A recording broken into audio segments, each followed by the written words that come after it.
How to fix error SSL version or Cipher mismatch. Hello guys, this is Atticus and welcome back to another tutorial video. In today's video, I'm going to teach you how you can fix your SSL version or Cipher mismatch error.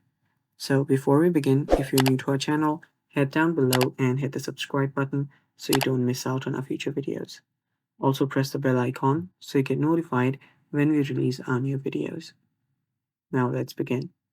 First step is simply start up your computer and search for internet properties or internet options. So let's do that. There you can find internet options right here. Open that up. After you do that, you'll see yourself in internet properties where you'll find different options. So what we need to do is we need to head over to this option. Let me just move around here. Yeah, first go to the content tab right here. Then tap on this clear SSL state option and clear your SSL state. After you've cleared out your SSL state, you'll get a pop-up right here. You can just ignore that or just tap on OK there.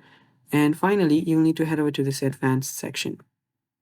Inside this advanced section, you'll need to scroll down. After you scroll down for a bit, you'll find this option where you can see use SSL 3.0. Check that button on, and after you do that, make sure that all of the TLS is also enabled. Doing that, tap on apply and then tap on OK. After you've done all that, your problems will get fixed and you should be good to go. And that's it for today's video. Thanks for watching. Stay tuned for more upcoming videos, and bye-bye. Take care.